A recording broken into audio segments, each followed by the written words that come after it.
Righty. I've started a timer too. So does anyone want to start with a summary of the book?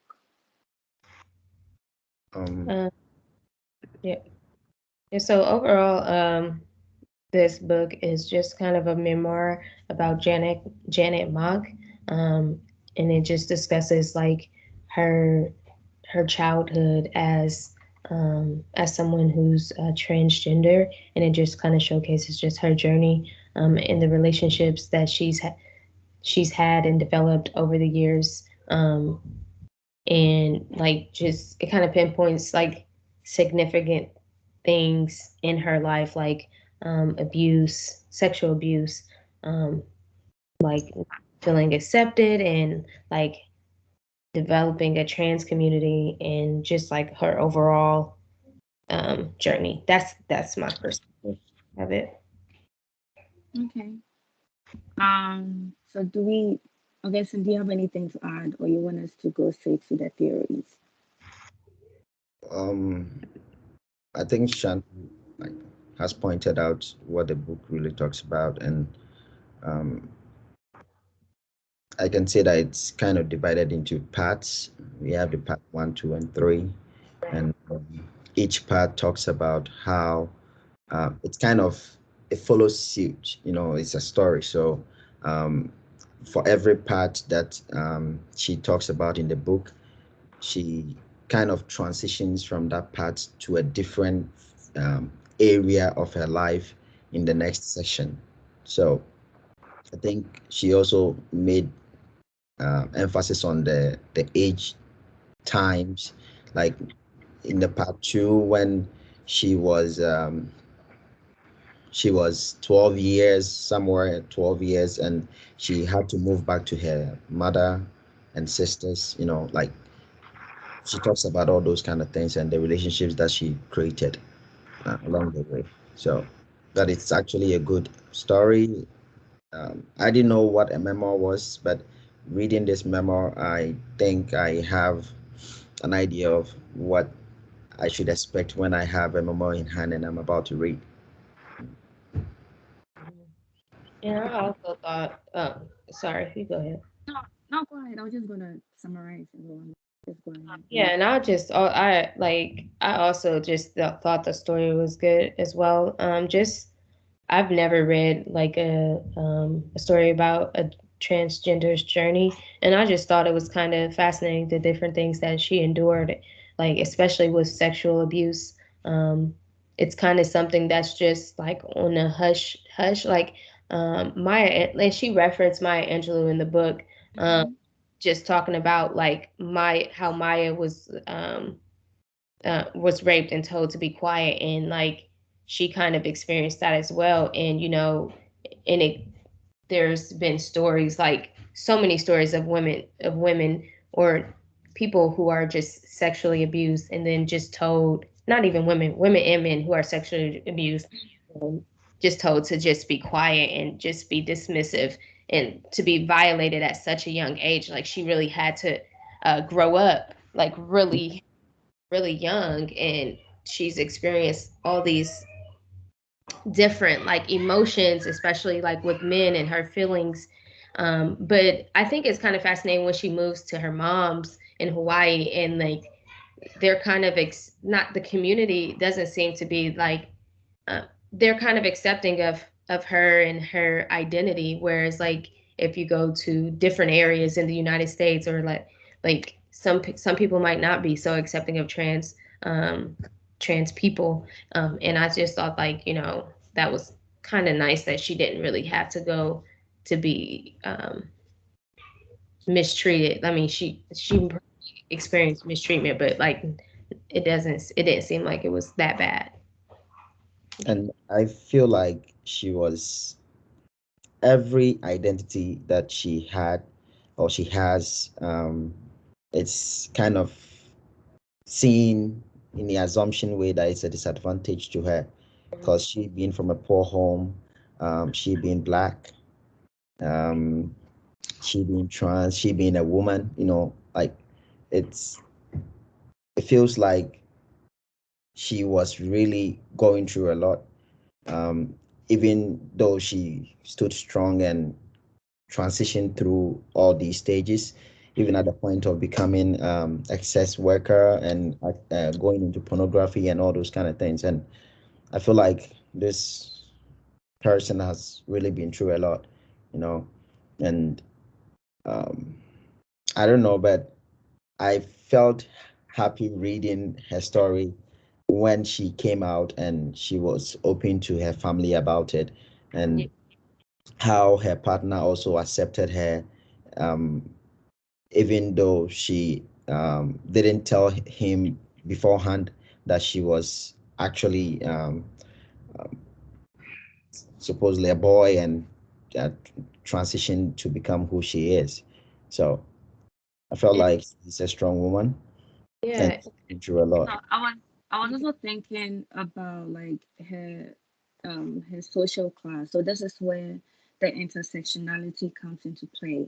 The fact that she's from a low socioeconomic class, and she had to struggle. They were actually homeless at a point, like she and her family, and that actually drove her to the merchant streets where she had to be a sex worker, and she had to do the pornography video, as Augustine you mentioned. And I think she even said in the book that she didn't have no choice. Like, it was because of the money, because she was good in class. She was the co-captain of the volleyball team, and she was this and she was that. She was like the excellent student, but it was because she didn't have the money, and she had to do the surgery. That, She had to pay for the hormonal medications and stuff like that. And her mom, who was supposed to support her, was Mhm. also a little bit out of touch with the world. So she didn't have no choice but to go and do that. So I think that was a very interesting thing that she said. And she also mentioned, the fact that she was also black. I mean, I think she was more mixed race than black, but she was more aligned to her black side. I think because of her salient identity as a black woman. And Mhm. it also played a part in her development, because she also mentioned that she was being called a the F word, the FAGG word. She was being called the NIG word. And she was being called a TRANNY word. So it's like just one person, you're being called three, you know, negative insults, or you're being insulted in three ways, like from three yeah. identities. Like, how So can you manage? How can you, point. just be okay? And Mhm. it was, I don't know how she did it, but she she is great. Like, she Mhm. is That is great. that's She is a tough interesting. woman. How Yeah. to do it. It's you see there are certain points in someone's time life that um there will not be any door to go through. Like the struggles are coming from every angle. Um, Right. the the hardship, everything, like the negative things are pointing at you from every angle, and you don't have any entrance or any exit just to um free yourself, and you are bound by certain things. You need to do certain things to survive, especially with the surgery aspect. I don't know much about trans people, but I know that when you begin the surgery, you need to continue with it. Otherwise, it will have some effects and complications on your body. So I feel like she was strong. Yeah, she's a strong woman. Yeah. Okay. So, sorry. Go ahead. Oh no, you could. You keep going. Oh no, I was just gonna transition to the theories. But did you have anything to say before we start with the theories? No, we could just start. We could just dive right into it now, because I'll just say what I was going to say. I'll just add that into my to whatever we discuss about the theories. Yeah. Okay. So, do we want to start with the trans identity development theory? Mhm. Yeah. Okay. So, I don't know, but I didn't really go with the linear order of the book. So in the book, it had exiting a traditionally gendered identity. That's the number one.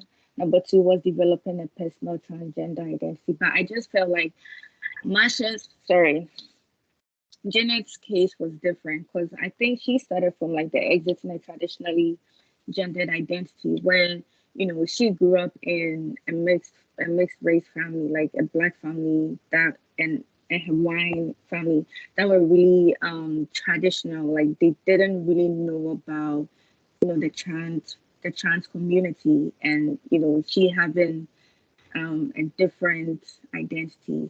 So it was really hard for her to leave that. And she also said that she knew she was a girl since she was like 3 or 4. So that, dichotomy of identity when you're a kid.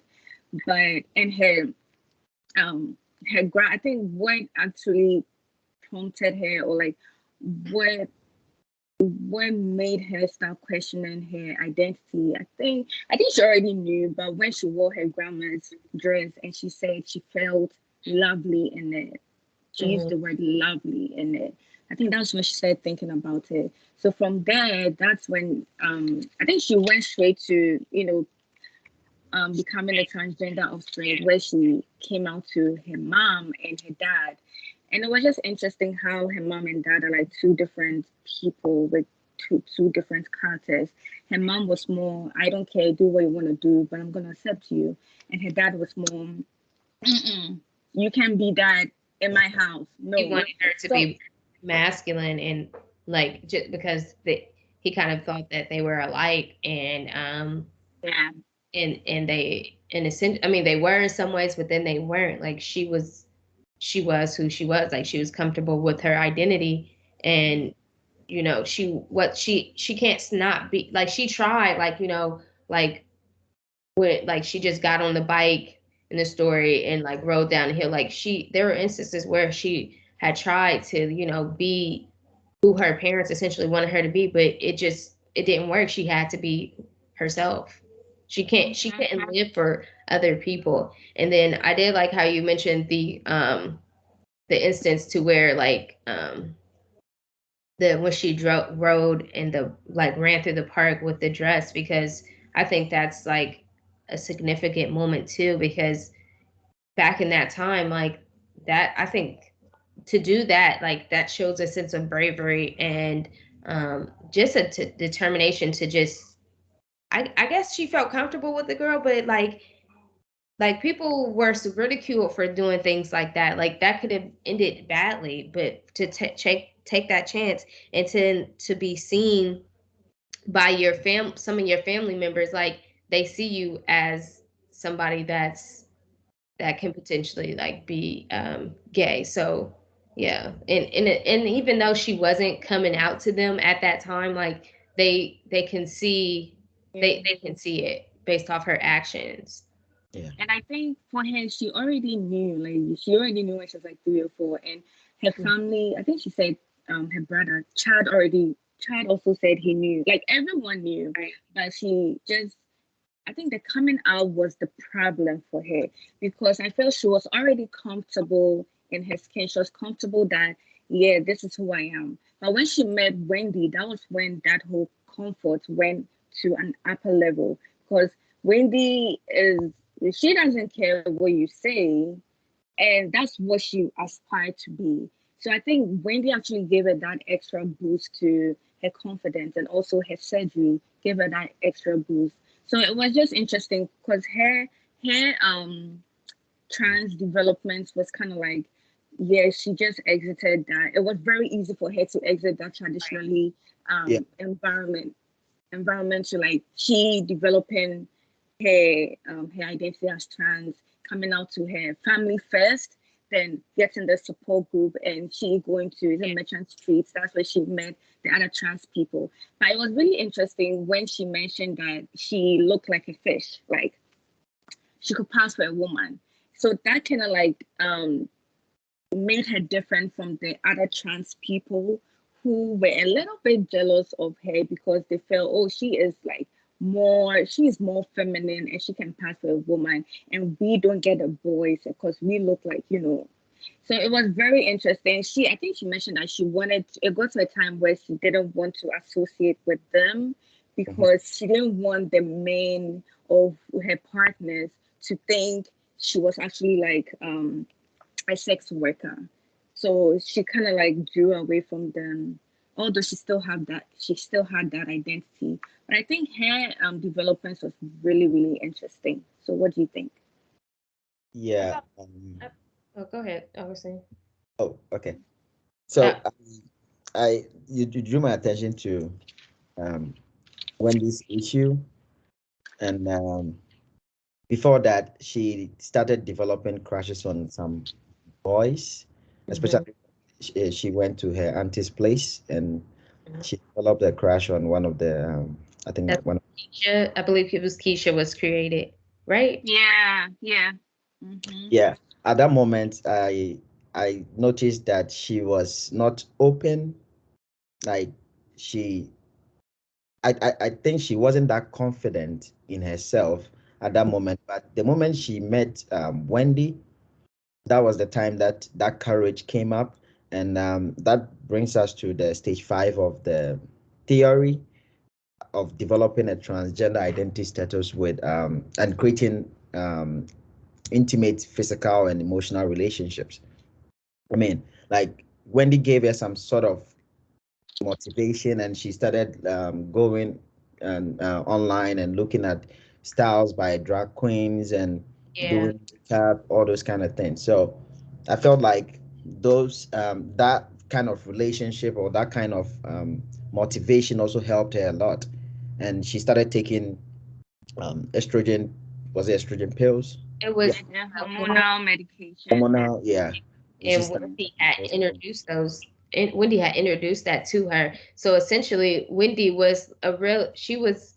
It was her like the development in their relationship was very significant because she introduced my or Janet to a lot of things like especially with the hormones like that's where her development into a woman really began because her boobs started developing and So, all the things were changing about her about both of them and it's kind of significant because they're both on this journey together but their bodies are reacting differently. mm, And I found it interesting, like when Augustine was talking about the stage of the intimacy status. I think she started talking or she started thinking about, sexual stuff and like relationships when she was abused Yeah, I by was thinking parents. Because I oh, think when it happened, that's when she was like, yeah, like I feel like he wants me, like he sees me as a female when no one else sees me. He's the only one who sees me. So maybe he actually likes me. So I'm gonna do whatever he wants me to do. But I think, at that time, of course, she didn't know it was, you know, sexual abuse. And that was when she started thinking about such stuff because without it, she wouldn't have, I mean, she would have still done stuff, but she wouldn't have been thinking about guys and doing things to them. So I thought that was also interesting. Like that was actually the start of her intimacy status. Yeah, yeah. Derek definitely set the tone for Janet's relationship with men, and he kind of groomed her. And when you think of like her self worth and like how she can make men feel good, like like because then she keeps going on to have these different relationships or situationships, if you must call them, where her her it's it's sexual in a sense like they're being pleasured or in a way yeah. hmm so Mm.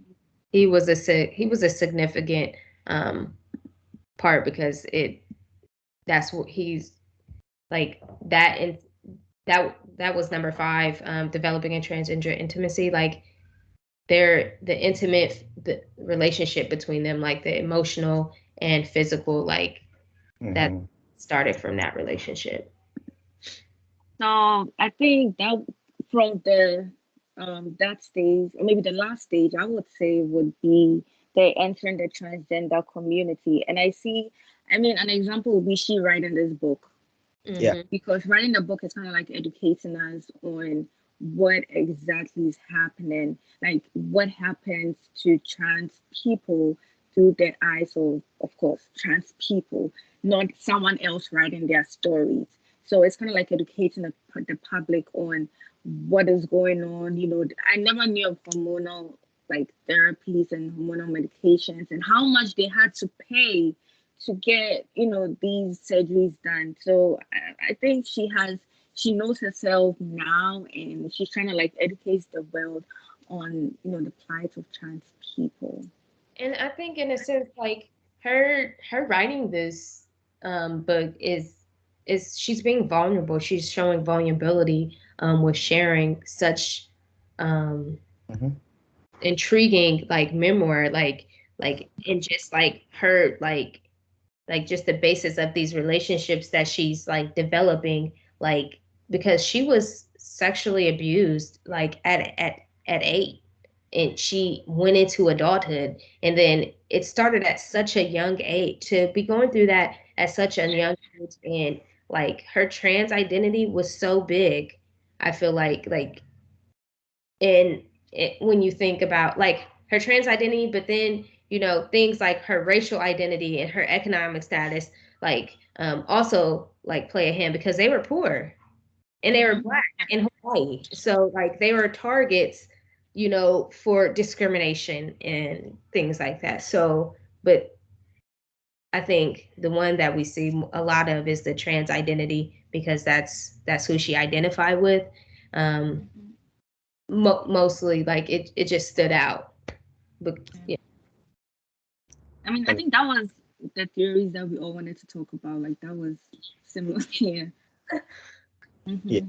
and I think she pointed out in the book that she wants people to realize that transitioning is not the end of the journey, and that there is more to what people see, like they seeing their body transform is not enough, but they go through a lot, like the hormones that they have to be on, the surgeries, the change of birth names, and their photos before and after, everything, like all those And things. even psychologically. Yeah. So yeah, psychological I think plays a big role because like like even though she hold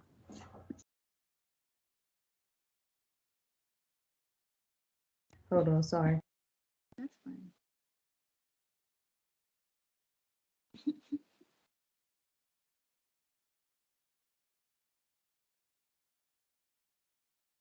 Sorry, I was my grandpa.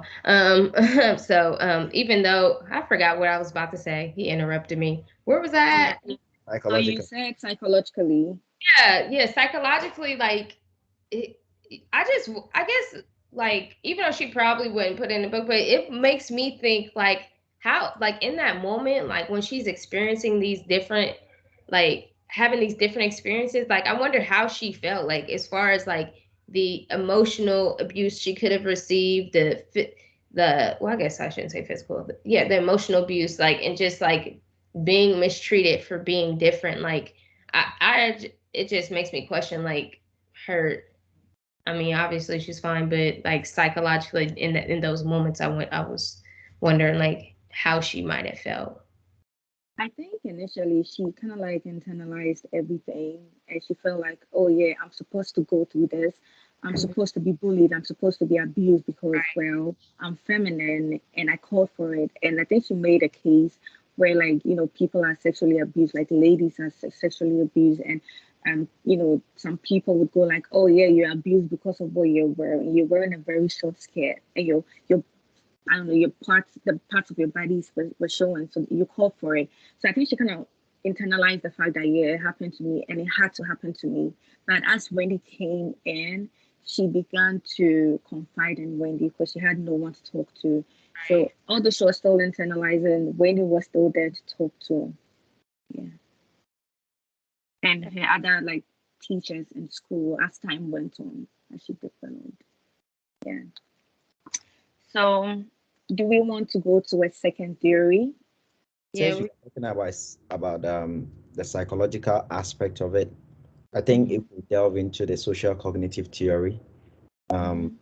which kind of highlights three major things like the person's personal, behavioral, and environmental space that the person is in that influences their personal decisions, their gender roles, and um, kind of some numerous social influences that they experience in their everyday interactions. Mm. So I mean, I think. Oh, sorry. Go ahead. you can go ahead. No, Go no, on. no. Go ahead. I was about talking about how um, some influences will come up, but she kind of based on her own personal kind of intuition, and um, she didn't, although she faced some psychological kind of issues, but she became aware of who she is at a very young age, and whether there are positive or negative experiences that she encountered, she kind of focused on the positive ones, although the negative ones kind of weighed her down a bit, but she kept on pushing forward. So I felt like her personal self actually played a key role in her transitioning as well. Mhm. Yeah, Mm. yeah, I And I definitely. think also the the emotional trauma from her family also really weighed her down because she saw her parents, no, she saw her mom as a role model. She saw her mom as the perfect woman. Although she didn't see her dad as the perfect man, she still saw the dad as weak when he started taking the drugs and when he was really messed up. And she also felt like, am I really supposed to look up to these people that are supposed to be my parents? My mom, who was pretty, who was smelling good all the time, now she is always jumping from one man to the other, wanting love. She is being abused. She is on drugs. Is this who I want to, follow or look up to? So she had no choice but to depend on herself and say, you know what? I mean, there's no stability at home. So, I don't even care anymore. And I think it really had an impact on her. And I really don't know how she did it because at a young age and you're going through all this and you're trans, you're gay, you are a person of color. It's just so much for you to handle, and I don't know how she did it. I mean, I think she turned out great, but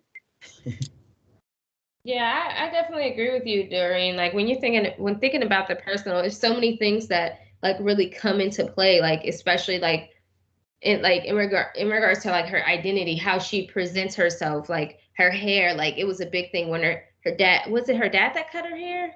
Yeah. yeah, Yeah, the yeah, dad cut her hair, and that was like. But then when she was with her mom, she wanted to be the perfect person for her mom. Like she wanted to do everything right. So like um I think she's gone through so many different changes in regards to her appearance, the hair, and and just how she showcases herself to other people. And even like when she was in school, she wanted to really break those gender binaries, like um what's what's what's the word I'm looking for? Like the gender binaries, um like things that are depicted in Western society. Like this is the way to go. Like it's a separation between men and women, and and she wanted women. to cross over and break down those barriers. Like she wanted to be able to be on the girls volleyball team versus be on the men. Yeah, Like she was so sick of just having to be complacent, just because outwardly she may be a man, but on the inside she felt like a woman, and she wanted the outside to match the inside. She also wanted society to accept her. And then which moves me to the behavioral, the way she behaved, like her actions and things like that. my computer. I got like 5% left on my laptop, so sorry if it Okay, cuts. so let me just come in here. We have like less than a minute to go. So if we just wanna.